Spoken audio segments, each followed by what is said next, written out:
예, 전해드린 대로 경찰이 홍익대 누드 모델 몰카 사건과 관련해서 피의자의 구속영장을 신청했는데 이 자세한 이야기 전문가들과 함께 이야기 나눠보도록 하겠습니다. 네, 최영일 시사평론가 그리고 신일숙 변호사, 이호선 숭실사이버대 교수 나와주셨습니다. 안녕하십니까? 안녕하세요. 안녕하세요. 자, 첫 번째 주제 먼저 보시겠습니다. 예, 몰카 나 떨고 있는데. 자, 홍대 누드 크로키 사건 조금 전에 저희가 이제 브리핑 기사를 통해서도 전해드렸고 잠시 뒤면은 경찰이 영장 실질 심사가 있는데 자, 구속될 가능성이 높은 거죠? 높다라기보다 구속될 가능성은 분명히 있습니다. 예. 왜냐하면 본인은 이제 이 부분에 사진을 찍어서 본인이 그 평소에 공유했던 커뮤니티에 올렸다라고 단순히 변명할 수 있다고 하지만 사실 이 범죄를 일으킨 그 동기 자체가 사실은 재질이 좋지 않지 않습니까? 네. 그리고 처음부터 이것을 다른 기관에 커뮤니티에 올려서 유포할 목적으로 촬영이 됐다라고 하면 결코 가벼운 범죄가 아닌데요. 그 이유는 성폭법에서 몰래 촬영 카메라를 처벌하는 이유가 있습니다. 이것은 한번 유포됐다라고 하면 사실 전면적인 삭제가 불가능하다고 보여지고 그 명예 회복 가능성이 사실은 굉장히 대단히 어렵습니다. 이런 범죄라서 본인이 단순히 저지른 범죄에 비해선 결과가 정말 중요하기 때문에 이 구속 가능성이 있는데 또 하나 이 피의자가 보인 태도입니다. 네. 그 태도가 뭐냐면 본인이 순순히 자백을 하고 반성하고 모든 자료를 삭제를 해야 되는데 그랬는지는 이제 저 수사를 해서 나오겠지만 일단은 본인이 촬영한 휴대폰 중요한 증거물을 한강해 버렸습니다. 이 증거인멸을 시도했다라는 것은 중요한 구속 사유이기 때문에 구속영장이 발부될 가능성도 상당히 있다고 보여집니다. 그러니까 이 피의자인 여성 모델이 혹시 또 다른 사진을 찍었을 가능성이나 이 사진을 찍어갖고 또 다른 사이트에다 올릴 가능성 이것도 저희가 한번 따져봐야 되지 않을까 싶거든요. 예, 조사를 해야 됩니다. 왜냐하면 이번이 그럼 다른 사람을 이렇게 몰래 촬영한 것이 처음인가? 왜냐하면 평상시에 본인이 공유하는 커뮤니티가 없다라면 문제인데 기존에도 이런 사진을 촬영해서 아마 커뮤니티에서 공유한 적이 있는가? 또 그런 가능성이 있는가에 대해서 이 핸드폰을 사실 조회를 해봐야 되는데 현재로서는 핸드폰을 확보할 수 없다라고 하면 이 여성이 그동안 커뮤니티라든가 하여튼 인터넷 사이트에 접속했던 IP 주소라든가 로그인 기록을 조사할 필요성이 있습니다. 그래서 다각도로 조사를 해서 만에 하나 있을 가능성 자체도 경찰이 모두 찾아내서 삭제를 해야 되지 않을까 생각합니다. 보통 요즘 인터넷이 발달돼 있으니까 주민등록번호만 알고 있으면 자신이 가입했던 사이트들이 좀 쭉 나오지 않습니까? 그렇죠. 그러니까 인적사항을 가지고 경찰이 수사하기는 쉬워요. 그래서 이번이 정말 초범인 것인지 그동안 드러나진 않았지만 이게 전력이 있는 것인지 이걸 이제 조사할 게 분명해 보이고요. 지금 사실 생각을 해보시면 처음엔 학생일 것이라고 추정을 했다가 모델이 동료 모델 깜짝 놀랄 일인데 모델끼리라면 이렇게 사소한 앙심 그러니까 비좁은 휴게 공간에서 남성이 좀 내 마음에 들지 않게 자리를 차지했다. 근데 이것도 입장이 다른 게 이 여성은 이야기를 했지만 어찌 보면 좀 불량하게 내 말을 들어주지 않았다는 주장이고 이 남성 모델의 입장에서는 그 이야기, 지적을 받고 본인은 시정을 했다는 거거든요. 그러니까 이것도 따져볼 필요가 있는데 어쨌든 동료 모델이 왜 충격이냐 하면 자신도 찍힐 위험성에 노출돼 있는 직업이잖아요. 그러니까요. 서로 간의 직업 윤리를 지키지 않으면 내가 작은 마찰을 가지고 이렇게 찍어 올리면 누구도 내가 마음에 안 들 때는 또 찍어 올려도 된다는 얘기가 돼버리기 때문에 사실은 설마 모델끼리 직업 윤리를 지켰겠지 사진을 외부에 게재했겠나. 그러니까 학생이 애꿎게 의심을 받았던 거거든요. 처음에. 그런데 이제 이 범인이 드러나니까 충격을 받은 거잖아요. 그럼 말씀하신 대로 이게 나도 모델의 직업을 가지고 있는 사람이 이런 그 폐해를 몰랐을까? 그렇다면 정말 이 작은 앙심 하나로 이런 일을 그냥 불쑥 저질렀다면 과거에는 또 유사한 경솔한 행위가 없었을까? 이런 부분들은 이번 기회에 좀 철저하게 따질 필요는 있어 보입니다. 그러니까 이게 참 누드 모델 업계에 잘못된 선례를 남길 수도 있는 사건이 될 수 있었던 거네요. 자, 지금 피해를 당한 남성 모델 그 정신적 충격이 상당히 크다고 합니다. 누드 모델 협회장의 이야기를 한번 들어보시죠. 며칠 동안 그 밥을 못 먹고 잠도 못 자고 계속 울었다고 하더라고요. 나에게 너무 잔인하다 이렇게 얘기하더라고요. 무섭고 두렵고 떠나고 싶고. 그러니까 자신의 모습에 노출된 이 남자 모델 같은 경우에는 정말 피해망상이 상당히 클 것 같습니다. 이게 피해 보상이 과연 될 수가 있을지. 이거를 피해 망상이라고 해야 될까요? 이거는 피해 느낌일 겁니다. 그리고 실제 피해이고 막상 생각해보면 만일 나의 벗은 몸이 다른 사람, 알지도 못하는 사람들 사이에서 오가고 있고 그게 계속 파급되고 있다고 생각을 한다면 그것만큼 충격적인 일이 없을 거예요. 그런데 이 모델 같은 경우에는 특별히 누드 모델은 이렇게 흔하진 않습니다. 않습니다. 그렇기 때문에 특정 모델들이 이렇게 다니면서 이렇게 모델 역할을 하고 있어서 어느 곳에서 또 내 사진이 어떻게 유포될지 모르는 상황인데다가 대부분 우리에게 알려진 이런 뭐 누드 사진이나 이런 것들은 얼굴이 가려지거나 편집된 경우가 있는데 이번엔 얼굴이 굉장히 선명하고요. 예. 몸 전체가 다 드러났기 때문에 이때 본인이 느낄 만한 이 성적 수치심이라든지 아니면 이 모욕감이라든지 앞으로 나는 모르지만 나를 알고 있는 그 사람들이 나를 쳐다보는 그 시선이라고는 이로 말로 할 수 없을 것이고 내 얼굴을 볼 때마다 나의 몸을 의식할 것이고 내 몸을 의식할 때마다 나를 어떻게 판단할 것인가? 더 중요한 건 이게 지금 나로서 끝나는 것이 아니고 또 국내로 끝나는 것이 아니라 파급 효과를 생각해보고 거둘 수 없다라고 완전히 깨끗하게 지울 수 없다라는 생각을 해본다면 네. 이때 받은 충격은 단기로 끝나는 것이 아니라 매우 장기적이 될 거고요. 네. 장기적으로만 끝나는 것이 아니라 이 부분에 대해서 이분이 갖게 될 앞으로의 뭐 대인관계의 문제라든지 혹은 앞으로의 진로의 문제라든지 또 결혼의 문제라든지 복잡한 문제들이 아주 함께 집합이 되면서 이분에게는 단순한 망상 정도가 아니라 인생에 있어서 가장 힘들고 고통스러운 시간이 될 거라 걱정이 됩니다. 아니 변호사님 그럼 이게 피해 보상이 어떻게 이루어질 수가 있는 겁니까? 일단은 지금 전업 모델이기 때문에 이번 사건으로 해서 본인이 당분간 모델 일을 하지 못한다 그러면 예. 수입이 줄지 않습니까? 그러니까 본인의 일실 수익 감소분에 대해서 청구를 할 수 있고요. 그다음에 정신적인 충격과 모멸감이 상당히 클 것으로 보이는데요. 이 부분과 관련해서 위자료를 민사소송을 해서 위자료 소송을 제기할 수 있을 것으로 보입니다. 그래서 형사적인 처벌을 떠나서 지금 이 모델 사진을 이제 찍어서 올린 그 여성은 위자료 배상 책임을 면하기는 어려울 것으로 보입니다. 예. 그러니까 어쨌든 뭐 형사적인 처벌은 어쩌면 피할 수도 있지만 민사적 그러니까 금전적인 피해 보상은 분명히 해야 될 거다. 형사적인 처벌 같은 경우도 지금 수위의 문제이지 처벌을 면하기는 어렵습니다. 어렵고 민사적인 책임도 반드시 따를 것입니다. 그래서 사실상 이제 그 앞에서도 언급을 해주셨지만 이런 사진이 유포되실 때 기술적으로 완전히 삭제한다는 건 어렵다라는 것이 현재 경찰의 결론입니다. 그래서 작년 같은 경우 경찰도 한 해에 이런 불법 영상을 2,000건에서 3,000건 정도를 적발해서 삭제를 한다. 네. 근데 완전히 삭제할 수는 없는 것이 퍼나르고 있기 때문입니다. 끊임없이 그렇죠. 퍼나르고 있고 이거 삭제가 되지 않으니까 경찰에서 신신당부하는 게 그겁니다.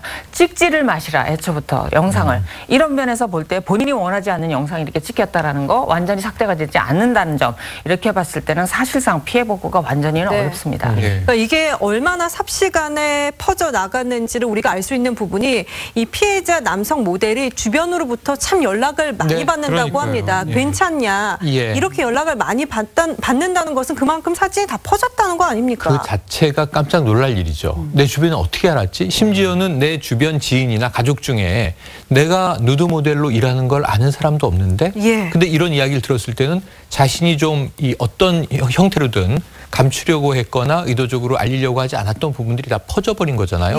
사실은 지금 이 시간에 이 사건이 얼마나 엄중한지 우리는 이게 이 사건이 대중의 관심이 높고 앞으로 이런 일이 없기 위해서 피해자 편에서 보도를 하고 있지만 이 방송조차도 본인은 꺼릴 거예요. TV를 틀었는데 온통 뉴스가 뭐 홍대 누드 모델 유출 사건이다. 그러면 정말 이 이민 가고 싶다는 이야기를 피해자가 했거든요. 근데 문제 이민 가도 해결이 안 된다는 거죠. 이 성년이 돼서 갑자기 해외로 떠나서 어떻게 생계 기반을 유지하겠어요? 해외로 가도 또 한인 커뮤니티에 의지해서 살게 되는데 한인들은 인터넷을 통해서 이 뉴스 다 보고 있을 거 아닙니까? 그러니까 지금 지구상에 피할 곳 숨을 곳이 없다.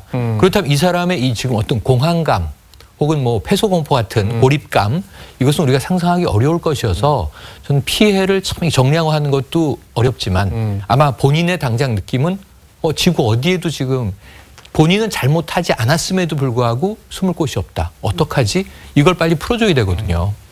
그러니까 아까 변호사님이 잠깐 말씀하셨지만 원하지 않은 영상은 찍지 않는 것이 좋다라고 했지만 몰카 같은 거는 뭐 본인이 원하든 안 하든 그냥 뭐 찍히는 거 아니겠습니까? 그렇죠. 거기에 대한 좀 대책이 좀 필요할 것 같아요. 그게 범죄인 거죠. 그러니까 몰카는 범죄입니다. 본인이 원했다 하더라도 그게 유포되면 문제인 거고 실제 내가 원치 않았는데 나도 모르게 찍혀서 내 몸의 일부가 노출이 된다면 이건 정말 깜짝 놀랄 일이고 이거야말로 범죄의 기본일 텐데 중요한 건 일단 몰카를 조심해야 될 때에는 요새 이런저런 사건 사고들이 많다 보니 저도 화장실 같은 데 가면 주변부터 이렇게 돌아보는데 저도 그렇습니다. 그렇죠. 중요한 건 건 우리가 봐도 안 보인다는 거. 그게 이제 우리가 갖게 될 또 한계점이긴 하지만 그럼에도 불구하고 우리 스스로도 너무 노출이 될 가능성이 있을 때에는 좀 조심해 주는 것도 중요하고요.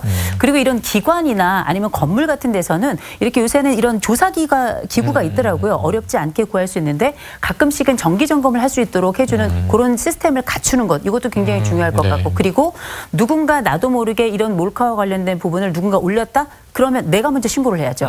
내 몸이 이렇게 밖으로 노출되지 않더라도 남의 몸이라도 나타난다면 신고를 해서 다른 사람의 피해를 막아야 내 피해도 막을 수 있는 거거든요. 그래서 이번에 이 홍대에서 발생한 이 누드 모델 그 영상 노출과 관련해서는 저는 너무너무 안타까운 일뿐이 아니라 이제는 이 사람 혼자서 이거를 이겨내고 뭐 제외하고 뭐 파일을 지우고 이게 아니라 온 사회가 다 도와줘야 될 것 같아요. 네. 봤을 때 신고하고 내가 예를 들어서 뭐 이런 일이 있다 그러면 아는 척할 것이 아니라 좀 지나가 주는 것. 그리고 다른 사건, 유사한 사건이 발생했을 때 우리가 예방하는 자세 굉장히 중요할 것 같습니다. 네. 다음 주제로 좀 넘어가 보도록 하겠습니다. 데뷔를 50년 맞은 50주년 이 조용필 씨의 콘서트가 오늘 열리는데요. 소감을 한번 들어보도록 하겠습니다. 7번째 지금 무대를 주경기장에서 했는데 지금 그 6번 중에서 2번 비가 왔었습니다. 내일 또 비가 오면 이제 3번째 비가 오는데 정말 그 많은 분들이 오시는데 비 때문에 너무 고생하실 것 같고 처음 맞는 50주년이에요 저도. 그래서 열심히 하겠습니다. 감사합니다. 네, 지금 뭐 조용필 씨가 처음 맞는 50주년이라는 표현을 했는데 사실 가수가 뭐 태어나면서부터 하는 가수가 아니기 때문에 50주년이라는 거는 정말 대단한 거 아니겠습니까? 50주년 반세기잖아요. 어떻게 한 사람이 50년을 노래를 하죠? 그 직업 가수가 돼서. 그러니까요. 깜짝 놀랄 일인데 조용필 씨의 첫 데뷔를 19살 무렵으로 잡아서 청소년 시기에 일찍이 기타를 잡고 노래를 시작했던 거예요. 그리고 그때는 뭐 무명 가수 시절도 오래됐었습니다. 다른 밴드에 이제 세션으로 참여하고 그러면서 활동을 하다가 드디어 이제 폭발을 하게 되죠. 그 잠재력이. 그래서 조용필 하면 80년대, 90년대를 풍미한 가수, 히트곡 제조기. 딱 제 세대거든요. 제가 조용필 세대인데 창밖에 여자부터 저런 가수가 있었네 시작해서 저는 발라드 가수인 줄 알았는데 위대한 탄생을 데리고 나타난 밴드를 보니까 또 락 가수인가 하면 단발머리 듣고 충격받고 말이죠. 막 이게 노래가 끊임없이 혁신이 되더니 지금도 바운스, 헬로 끊임없는 자기 혁신을 하고 있어요. 그러다가 50년이 된 거예요. 조용필 선생님은 지금 본인이 언제 50년이 지났지? 그런 상황이고 그 50년을 처음 맞죠, 누구나. 처음 맞아보는 50주년 팬들께 감사드린다 그랬는데 지금도 조용필 가수 저 모습을 보면 50년이 언제 지났지? 본인도 후회할 거고 우리 팬들도 후회할 거고 이제 남은 건 뭐냐면요. 몇 주년까지 콘서트를 하실 것이냐. 그러니까 75주년까지 예상해 봅니다. 75주년. 근데 조용필 씨 음악에는 정말 세대의 장벽이 없는 것 같습니다. 아니 아이돌 세븐틴이 오프닝 무대를 한다면서요. 세븐틴이 왜 세븐틴이냐. 나이가 그쯤 되거든요. 그 세븐틴인데 지금 조용필 씨 나이 밝혀도 되는지 모르겠는데 거의 70이 다 됐거든요. 이런 시점에 세븐틴하고 함께 공연을 한다는데 중요한 건 이 세븐틴이 저희 좀 시켜주세요. 그게 아니라 조용필 씨가 눈여겨봤다가 같이 하자 이렇게 제안을 했다는 거예요. 그 세븐틴이 한 노래 프로그램에서 단발머리를 불렀습니다. 뭐 뿅뿅뿅 이렇게 노래 있잖아요. 그 노래를 해석해서 불렀는데 이 부분을 보고 함께 공연하자 제안을 했더니 이게 사실 세븐틴에겐 너무나 큰 영광인 거죠. 이게 왜 세월이 가왕을 못 이기듯이 그렇게 이 비가 이 팬심을 이길 수 없는 것처럼 이 조용필 씨가 가지고 있는 음악 세계의 스펙트럼이 얼마나 넓은지 아이유라든지 우리가 이름 석자 들어봤다는 대부분의 유명 가수들이 나는 다른 분들은 몰라도 조용필 씨랑은 꼭 한번 공연을 해보고 싶다. 이렇게 간절히 소망할 만큼 조용필 씨 정말 가수 중에 가수다 이렇게 이야기하는데 저도 꼭 한번 뵙고 싶습니다. 그러니까 그 세븐틴이 조용필 단발머리를 재해석했던 거 저도 봤었는데 그거를 보고 조용필 씨가 섭외를 한 거군요. 그 요새는 이제 섭외를 했다는 걸 이제 픽했다 이렇게 이야기하죠. 알겠습니다. 이 아이돌부터 발라드 가수까지 그 다양한 후배 가수들이 롤 모델로 꼽는 가왕인데 조용필 씨 본인은 또 음악만 좋다고 하시거든요. 한번 들어보시죠. 뭐 가왕, 이거 부담스럽습니다, 사실. 네. 그러려고 뭐 노래한 거 아니고 음악한 거 아니거든요. 그냥 그렇죠. 저는 음악이 좋아서 했던 것이지 저한테는 부담으로 옵니다. 네. 정상이 뭔지 또 기록이 뭔지 또 뭐 이런 거 잘 모릅니다. 예, 그러니까 뭐 아까도 말씀하셨듯이 세븐틴도 그렇고 선배 가수라고 해가지고 뭐 위험이나 뭐 이런 걸 세우는 게 아니고 뭐 보면은 여러 후배 가수들과 무대도 많이 했고 그리고 뭐 동방신기 콘서트에 뭐 화환도 보내고 그럼요. 예, 뭐 이런 거 그리고 이제 거예요. 평양도 가주셨으면 좋겠다. 그러면 기꺼이 가잖아요. 이번에 평양 갈 때도 시간이 없어서 원래 50주년 콘서트 준비하는데 회의 가겠다. 왜냐하면 내가 평양에서 단독 콘서트까지 했던 가수인데 아는 얼굴이 한 번 더 가줘야 남북 화해에 도움이 되지 않겠는가? 그러니까요. 그러면서 또 음악적인 완성도는 포기하지 않아서 우리 밴드 위대한 탄생이 다 같이 가면 좋은데 처음에 발표는요. 다 못 간다 그랬어요. 인원 제한 때문에. 근데 결국 다 가서 공연하고 왔는데 이 전 조용필 씨에게서 가장 위대한 점은 자기 관리예요. 50주년인데 무명 시절 한 10년 빼고 한 40년 가까이를 최고의 탑 가수로 살아오는데 미투 나왔습니까? 뭐 스캔들 터졌습니까? 오히려 사랑하던 아내와 사별해서 그 정말 이 부인을 사모하는 장면들 기부하고 끊임없이 자기 관리하고 지금도 목청을 가다듬고 연습을 매일 게을리하지 않는다는 거거든요. 이런 자기 관리의 정신을 연예인분들이 좀 배워야 돼요. 지금 뭐 조금만 유명하면 사고 터지고 스캔들 나고 오만 가지 일들이 벌어지는데 이 조용필 선생만큼만 다들 노력을 해도 정말 우리 연예계는 맑아질 것이다. 그 귀감이 되는 분이다. 노래는 말할 것도 없고 이런 얘기를 덧붙이고 싶네요. 그 평양 공연에서는 그 현송월 단장과 남다른 또 케미를 보여주기도 했었습니다. 조용필 씨와 현 단장의 케미 그것도 좀 얘기를 해주세요. 그러니까 그 겨울에 같이 불렀죠. 그런데 이번에 새롭게 조용필 씨가 알게 되고 굉장히 반가웠던 얘기가 2005년에 류경 정주영 체육관에서 조용필과 위대한 탄생만 단독 콘서트를 하잖아요. 근데 그 자리에 현송월이 와 있었다는 거예요. 그러니까 지금 이게 13년 전이니까 현송월 씨도 굉장히 젊었을 때인데 그때 남조선 가수가 왔다는데 얼마나 잘하나 그리고 감동을 받았다는 거예요. 그리고 이번에 가서 그 얘기를 하면서 그렇게 반겨줬는데 조용필 씨가 뭐라고 현송월 단장을 극찬을 했냐면 못 다루는 악기가 없다. 이게 어째 예술인이니까 그리고 음악인이고 그래 피아노 치면서 노래하는 장면 우리가 종종 보기까지 했는데 뭐 다루지 못하는 악기가 없고 노래는 본인도 히트곡이 있습니다. 준마처녀 북한에서 이제 인기 가수인 거죠. 그런데 이렇게 조용필 씨하고 굉장히 이번 기회에 가까워진 것 같고요. 심지어는 그 평양에서 공연 다 마치고 새벽에 늦게 돌아올 때 만찬이 길어졌잖아요. 그때 현송월 씨가 이 조용필 씨를 불러 올려서 피아노 치면서 함께 그 겨울의 찻집을 듀엣으로 부르기도 해서 아마 제 생각에는 조만간 이 문화예술 교류가 지속되다 보면 조용필, 현송월 듀엣 무대를 아예 무대에서 보게 될 기회도 있지 않을까 하는 생각도 해봅니다. 어쨌든 뭐 현송월 단장 같은 경우에는 조용필 씨가 2005년도에 했을 때 관객에서 뭐 응원했다 뭐 이런 또 얘기도 있었어요. 그렇죠. 그때는 관객으로 객석에 앉아서 조용필 씨를 보면서 놀랬던 거죠. 이런 노래 남조선 노래구나 했는데 실제 그 북한 만찬장에서 조용필 씨와 함께 나란히 서서 나만의 가왕이라고 하는 조용필 씨가 또 노래하는 걸 그 화면을 통해서뿐만 아니라 실제 무대 연출하면서 또 봤잖아요. 그랬을 때 현송월 씨의 감회도 남다를 뿐만 아니라 이제는 관객에서 그다음에 감독과 또 가수로 또 한 면으로서는 나란히 무대에 선 두 사람으로서 만난다는 게 이게 보통 인연이 아닌데 이게 바로 남의 이야기와 북의 이야기가 함께 만나서 우리의 이야기를 만드는 거잖아요. 아마 이 현송월 씨에게도 아름다운 추억일 뿐만 아니라 하나의 기록으로 남지 않을까 싶습니다.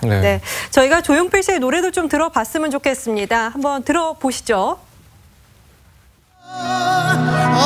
웃고 있어도 눈물이 난다. 그대 나의 사랑.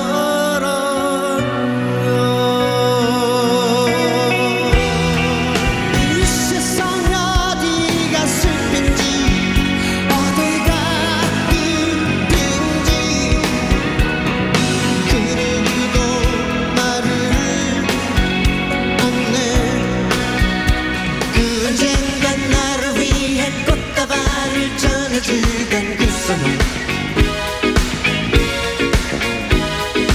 오늘따라 왜 이렇게 그 소녀가 보고 싶을까 메아리 소리가 들려오는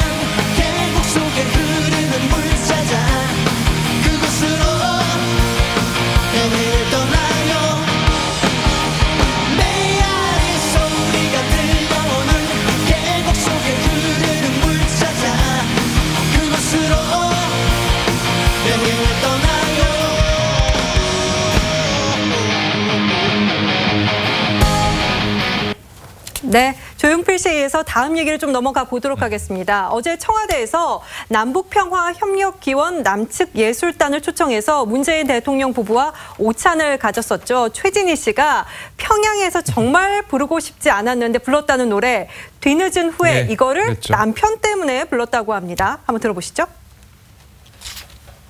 왜 나를 이걸 부르라고 하느냐 그러면서 굉장히 기분이 안 좋아했었어요. 그래서 그러지 말고 그냥 하라고 그랬는데 그날 내가 이거 뒤늦은 이 노래를 들어보니까 참 또 좋더라.